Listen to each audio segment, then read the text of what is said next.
먼저 성경 말씀 로마서 9장 28절입니다.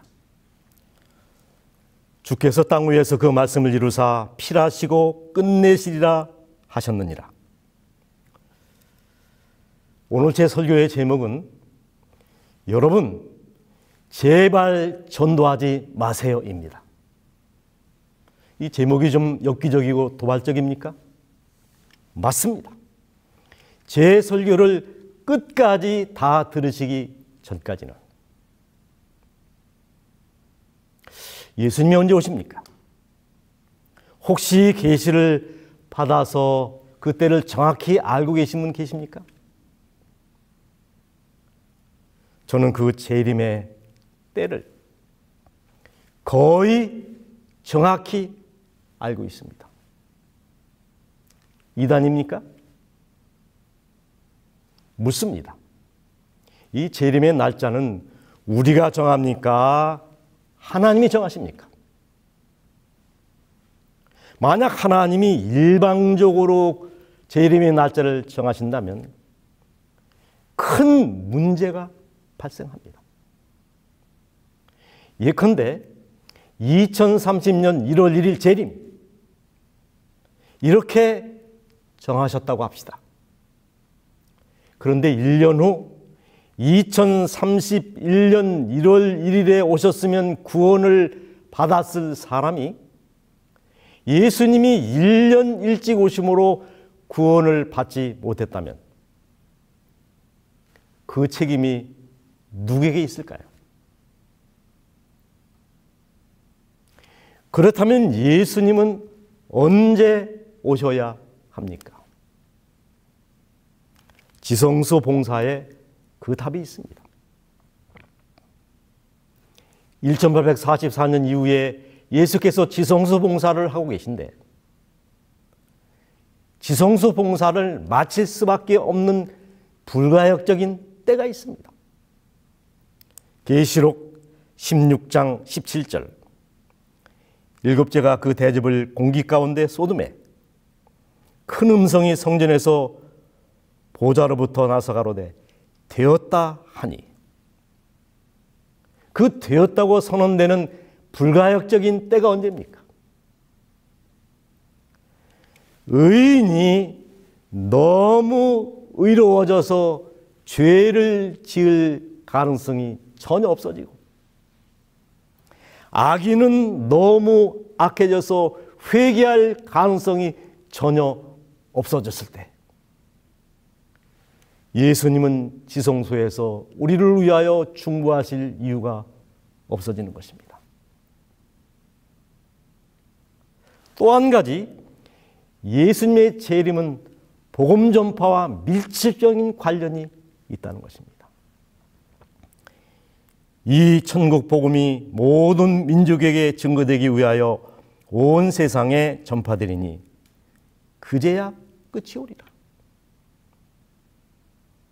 왜 재림 직전에 복음이 온 세상에 전파되어야 합니까?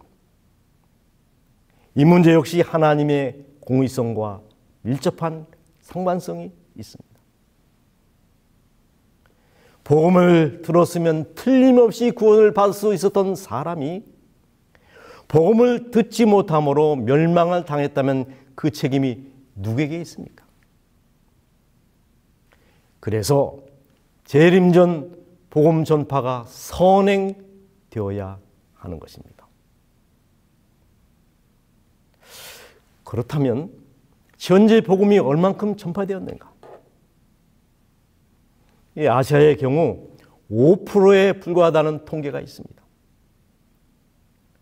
우리나라의 경우도 1년에 약 30만 명의 아이들이 출생하는데 한 해 침례자는 고작 2,000명 내외입니다. 이런 추세라면 재림은 영원히 불가능하다는 추론입니다. 그러나 성경은 분명히 말씀하고 있습니다. 주께서 땅 위에서 그 말씀을 이루사 필하시고 끝내시리라 하셨느니라. 어떤 방법으로 어떻게 필하시고 끝내시겠다는 것입니까? 그 답, 그 예표가 되는 첫 번째 사건이 바로 노아 홍수의 사건입니다. 여호와께서 사람의 죄악이 세상의 간영함과 그 마음의 생각의 모든 계획이 항상 악할 뿐임을 보시고 땅 위에 사람 지으셨음을 한탄하사 마음에 근심하시고 내가 그것을 지었음을 한탄합니다 하시니라. 내가 그들을 땅과 함께 멸하리라. 하나님은 홍수가 있기 전 120년 동안 심판을 예고하셨습니다. 누구를 통해서? 노아를 통해서입니다. 여러분, 노아 말고 이 기별을 외친 사람이 또 있습니까? 없습니다. 어떤 방법으로? 전도단을 조직하고 신문 방송을 통해서? 아닙니다. 방주를 짓는 일을 통해서입니다. 그러나 이 전도 방법은 어리석기 짝이 없는 0점짜리 전도 방법이었습니다. 이 비라는 단어가 없던 그 시대에 비가 온다는 기별 자체가 비상식이었습니다. 그리고 이 방주는 배가 아니라 그냥 괴짝 상자 모양의 동력 장치도 없고 항법 장치도 없는 배였습니다. 그리고 이 방주의 사이즈도 문제입니다. 이 당시 인구가 적게는 수억, 많게는 수십억이라고 하는데 용적률 2만 톤, 축구장 1.5배의 크기에 그 많은 사람들이 다 들어가기에는 사이즈가 너무 작은 것입니다. 여러분, 방주를 어디서 지었습니까? 산에서 지었습니다. 이건 역시 코미디 아닙니까? 한 곳에 서서 복음을 전하는 북박이 전도법, 가장 비효율적인 전도 방법입니다. 노아가 전하는 기별, 노아가 전하는 방법, 노아가 전하는 모습 다 코미디입니다. 이를 보고 많은 사람들이 노아가 미쳤다, 노망들었다, 손가락질하고 조롱하고 수근거렸습니다. 방주를 짓는 일은 당대의 최고의 가십거리요, 조롱거리요, 해외 토픽이었습니다. 여러분, 세상에서 가장 재미있는 일은 남의 흉을 보는 겁니다. 남의 말 좋아하는 자의 말은 덜식과 같아서 뱃속 깊은 데로 내려가느니라. 하나님이 바로 그 방법을 이용하셨습니다. 발 없는 말이 천리 간다는 말이 있습니다. 그 방법. 신문이나 방송이나 인터넷이 있던 시대가 아니었지만 노아 이야기는 입과 입, 귀와 귀를 통해 온 세상에 전해진 것입니다.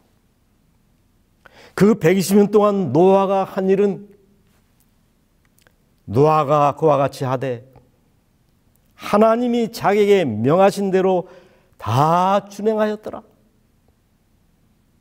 한 손에 망치를 들고 한 손에 성경을 들고 기별을 외친 것뿐입니다. 천인이 비웃고 만인이 비웃었으나 높은 산에 견고한 바위처럼 노아는 120년 후에 내릴 빗소리를 들으면서 충성스럽게 방주를 짓는 일에만 헌신했습니다. 그러는 동안 노아의 심판의 기별은 사람들의 입과 귀를 통해 온 세상에 전파된 것입니다. 여러분, 그렇다면 노아 홍수의 기별은 누가 전한 것입니까? 이방인들이 전하고 불신자들이 전한 것입니다. 이것이 하나님의 방법이었습니다. 하나님께서 전도에 미련한 것으로 믿는 자를 구원하시기를 기뻐하시도다. 여러분, 여기서 우리는 전도의 큰 원리를 발견하게 됩니다. 전도는 목표가 아니라 결과라는 것입니다. 복음은 전하는 것이 아니라 전해져야 한다는 것입니다. 이것이 노아 홍수가 우리에게 가르쳐주는 교훈입니다.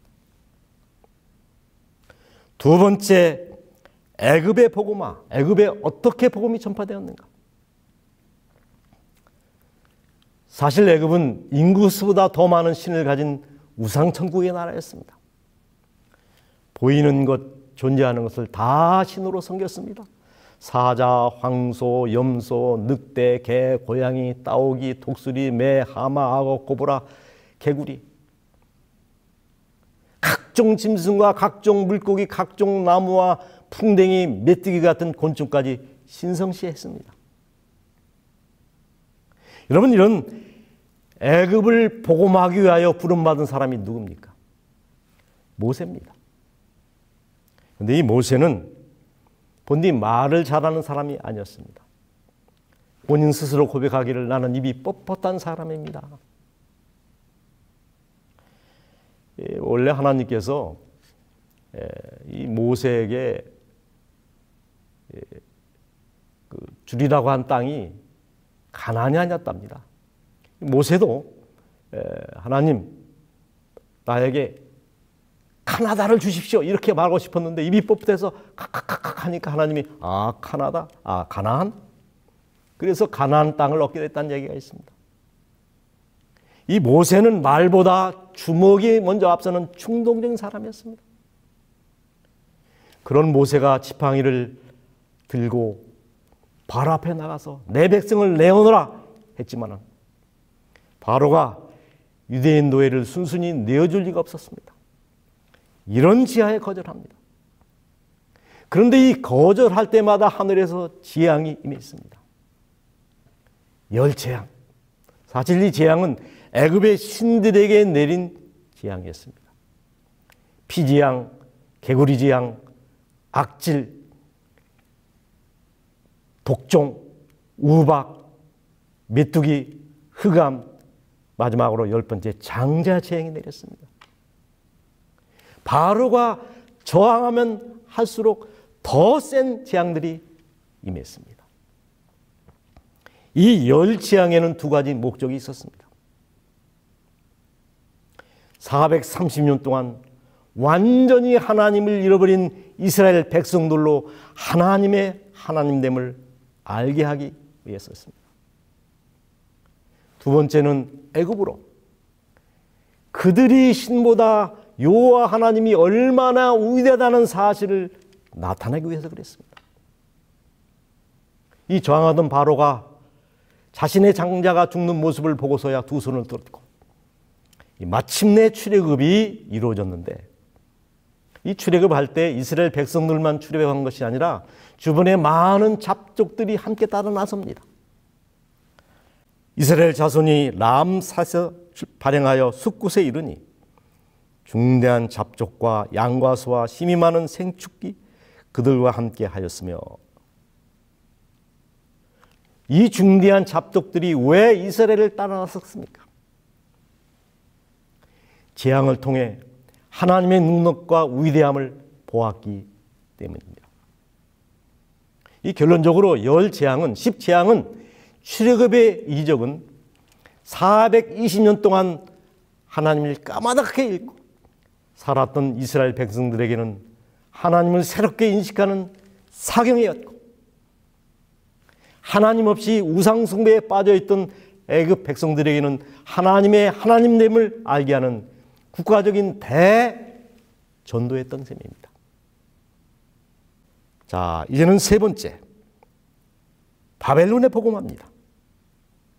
이 바벨론의 복음화의 주역은 포로로 잡혀갔던 다니엘과 그 세 친구입니다. 그들은 바벨론에 잡혀가자마자 두 가지 큰 시험에 직면합니다. 첫 번째는 생명의 시험, 먹는 문제입니다. 두 번째는 신앙의 시험이었습니다. 경배의 문제였습니다. 다니엘은 뜻을 정하여 왕의 진미와 그 마시는 포도주로 자기를 더럽히지 아니하리라 하고 자기를 더럽히지 않게 하기를 환관장에게 구하니 다니엘 3장 18절 그리 아니하실지라도 왕이여 우리가 왕의 신들을 섬기지도 아니하고 왕의 세우신 금신생에게 절하지도 아니할 줄을 아옵소서. 결국 그들은 자신들의 신앙 때문에 불불에 던져집니다. 그 불이 얼마나 맹렬했든지 사드락과 메삭과 아벳노고를 던진 병사들이 그 불 앞에서 다 죽었습니다.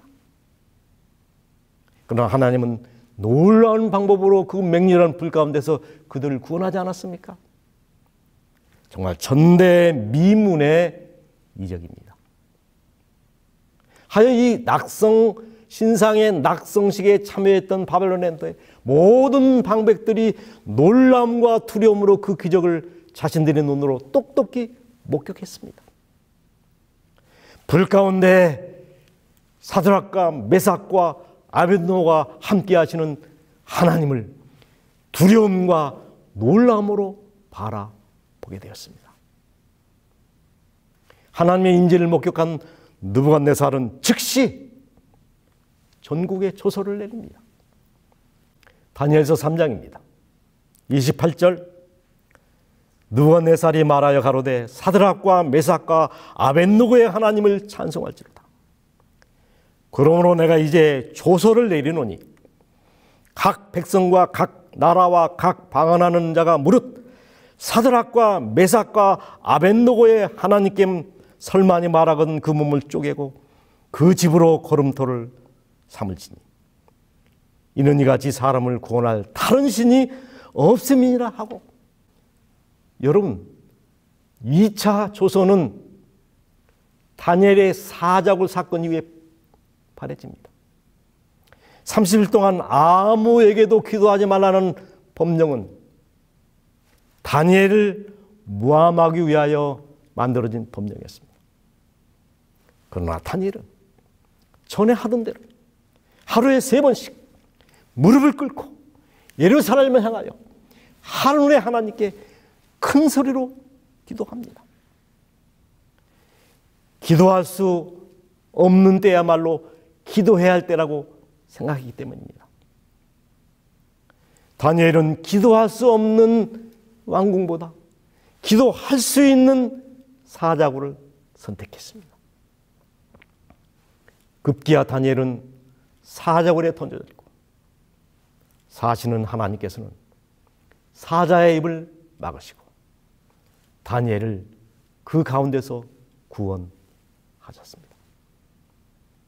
이를 목격한 다리오는 온 나라에 조서를 내려 사시는 하나님을 섬기도록 명하고 있습니다.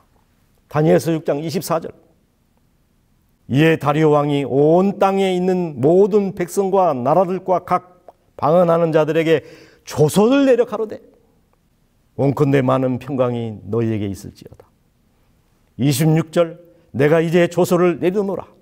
내가 내 나라 관할 아래에 있는 사람들은 다 다니엘의 하나님 앞에 떨며 두려워할지니 그는 사시는 하나님이시요 영원히 변치 않으실 자이시며 그 나라는 망하지 아니할 것이로 그 권세는 무궁할 것이며 그는 구원도 하시며 건져내시기도 하시며 하늘에서든지 땅에서든지 이적과 기사를 행하시는 자로서 다니엘을 구원하여 사자의 입에서 벗어나게 하셨음이니라 하였더라. 여러분, 이보다 더 감동적인 설교가 어디 있습니까? 여러분, 이 바벨론 메데페르사의 복음을 전하는 사람이 누구입니까? 브르너플이 전도하고 사자들이 전도하고 느부갓네살 다리오가 전도하고 있지 않습니까? 그렇습니다. 우리가 진리 안에 굳게 서면은 그 나머지는 하나님이 알아서 하시는 것입니다. 그 말씀이 바로 주께서 땅 위에서 그 말씀을 이루사 필하시고 끝내시려 하셨느니라는 말씀입니다. 여러분 기억하십시오. 전도는 하는 것이 아니라 되어져야 한다는 것입니다. 이것이 대단히 중요한 전도의 원리입니다. 그리고 네 번째, 일요일 시험령을 통한 복음의 전파입니다. 지금 우리는 마지막 때에 살고 있습니다. 우리는 일요일 시험령을 건너뛰고 하늘에 갈 수 없습니다. 이 안식일과 일요일은 필연적으로 충돌하게 되어 있습니다. 하나님의 인 안식일, 짐승의 표현 일요일, 영적 대쟁투의 개정점입니다. 이 마지막 때에 일요일 강제 시험령이 내려질 것이고, 그때 우리 중 어떤 사람들은 다니엘처럼, 아니 사드락과 메삭과 아벳노고처럼 법정에 서게 되고 풍문불에 들어가는 시험에 직면할 것입니다. 그때 우리는 온 세상의 구경거리가 되고, 우리 중 어떤 사람들은 자신의 신앙 때문에 법정에 서게 될 것입니다. 사실 그때야말로 온 세상에 복음을 증거할 수 있는 절호의 기회가 될 것입니다. 성경상 안식일을 존중하는 사람들은 법률과 질서를 물랑케 하고 사회 도덕적 재질을 깨트리고 무정부 상태와 타락을 초래하고 지상의 하나님의 심판을 불러들이는 자로 고발을 당할 것이다. 그들은 과류와 투옥으로 위협을 받을 것이다. 그러나 법정에서 소환된 사람들은 진리를 강력하게 표현할 것이며, 그 말을 들은 자 중에 어떤 사람들은 하나님의 모든 계명을 지키는 입장을 취하게 될 것이다. 그렇게 함으로 다른 방법으로는 진리를 알려줄 수 없었던 수많은 사람들에게 빛이 비추게 될 것이다. 여러분, 그때 우리가 무슨 말을 하고 어떻게 대처할지 걱정할 필요가 없습니다. 신물기원 252페이지입니다. 그들은 주를 위하여 법정에 소환될 것이며 법관들과 임금들 앞에 서게 될 것이다. 그러나 그때 아무도 능히 반박할 수 없는 답변을 하도록 지혜를 주시겠다고 보증하셨다. 어떤 재림 청년 하나가 국가의 부름을 받아 군에 입대하게 되었습니다. 하지만 훈련소 입소 다음 날 안식일에 입소식에 불참했다는 이유로 징계위원회에 회부되었습니다. 아직 계급장도 달지 못한 훈련병이 하늘같이 높은 지휘관들 앞에서 자신의 신앙을 밝히고 진술한다는 것 결코 쉬운 일이 아닙니다. 여러분, 군대 가보면 이 중대장은 대통령과 동급이고 연대장은 하나님 이상입니다. 똑바로 쳐다볼 수가 없습니다. 이 군대 갔다 온 사람은 제가 무슨 얘기를 하는지 잘 아십니다. 하지만 이 재림 청년은 느부갓네살 앞에 사드락과 메삭과 아벳노고처럼 너무도 당당하게, 그리고 기탄 없이 이 안식일의 당위성을 일목요연하게 설명하고 있는 자신을 발견하고 자신이 놀랐답니다. 성령의 은혜지요. 이 신물기원 250페이지, 아무도 반박할 수 없는 답변의 지혜를 주겠다는 약속의 말씀을 바로 경험한 것입니다. 영창 14일 선고를 받고 영창에 들어갔지만 기적이 일어났습니다. 바로 다음 날 육군 참모 총장이 직접 자신의 차로 전령을 보내 그 재림 청년을 석방시키고 모든 장정들에게 신앙의 자유를 주라는 공문을 가져온 것입니다. 군대가 네 집 안방인 줄 아냐? 누가 와도 안 된다. 얼렀던 중대장이 이 재림 청년을 태우고 부대로 돌아오면서 한 말. 소망아, 네 하나님이 살아계신 것 같다.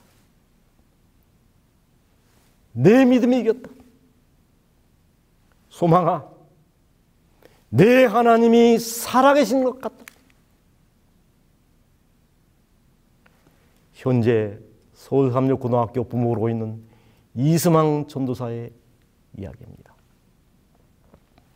여러분, 우리가 원칙에 굳건히 서면 나머지는 우리 하나님이 다 알아서 하신다는 것입니다. 오늘 제 설교의 제목이 제발 전도하지 마세요입니다. 그러나 진짜로 전도하지 말라는 말이 아닙니다.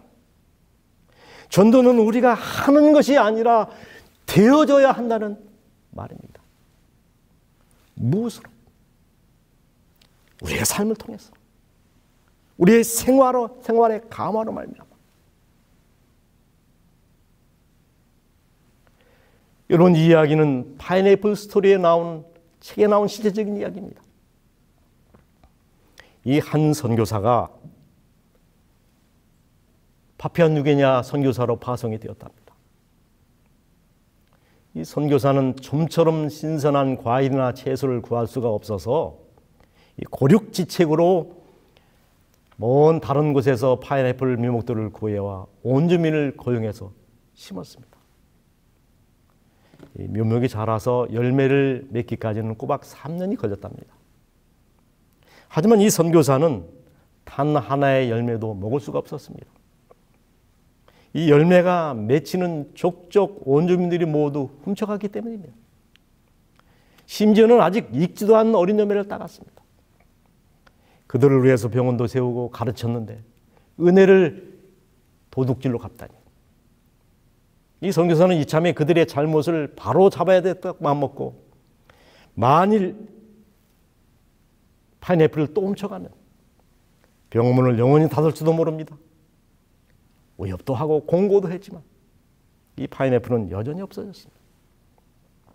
내 손으로 먹었으니 내 입으로 먹어야 된다는 생각을 가지고 있었던 것입니다.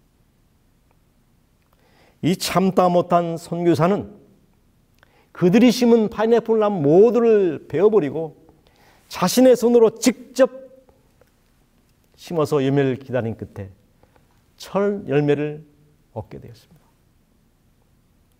하지만 얼마 후에 또다시 이 파인애플이 없어지기 시작했습니다. 선교사는 자신의 파인애플을 지키기 위해서 자신이 운영하는 병원문을 닫기도 하고 사나운 독일산 쇠퍼들을 이 농장에 풀어놓은 후에야 파인애플을 먹을 수가 있었습니다. 하지만 이제는 이전보다 더 큰 문제가 발생했습니다. 이 원주민들이 아예 이 선교사 곁을 다 떠나 치료할 영혼도 전도할 영혼도 없어졌기 때문입니다. 이 안식년이 되어 미국으로 돌아온 선교사는 한 집회를 통하여 모든 것은 하나님께로 난 것이므로 모든 것을 하나님께 드려야 한다는 말씀을 깨닫게 됩니다. 그래, 어차피 못 먹는 파인애플이니 파인애플 농장을 아예 하나님께 드리자. 결심을 하고 선교지로 다시 돌아왔습니다. 하지만 원주민들은 하나도 바뀐 것이 없었습니다. 여전히 파인애플이 없어졌습니다.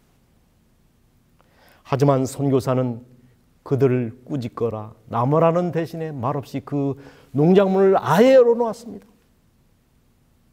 그들이 들어와서 마음대로 따먹도록. 그러자 원주민들이 이렇게 말했습니다. 선교사님, 이제야 비로소 그리스도인이 되셨군요. 우리가 파인애플을 훔쳐가도 화를 안 내는 것을 보니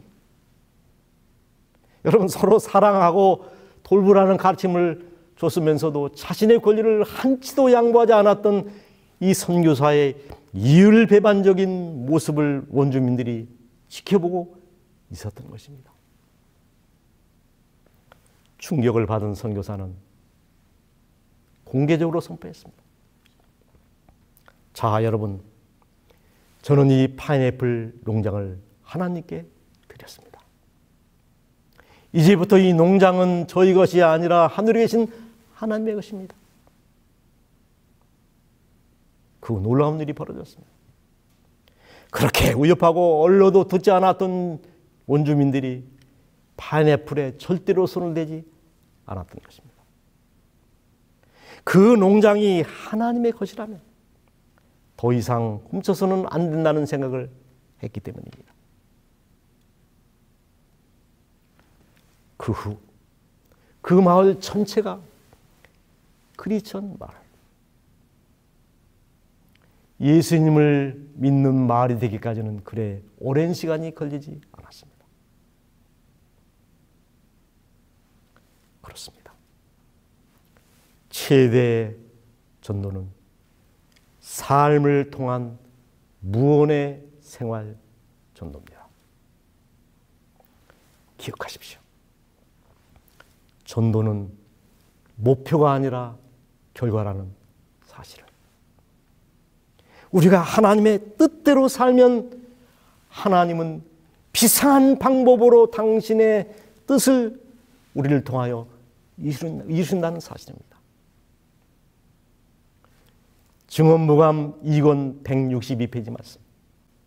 주께서 오신다는 기별은 입술로만이 아니라 생애와 품성으로 증거해야 한다.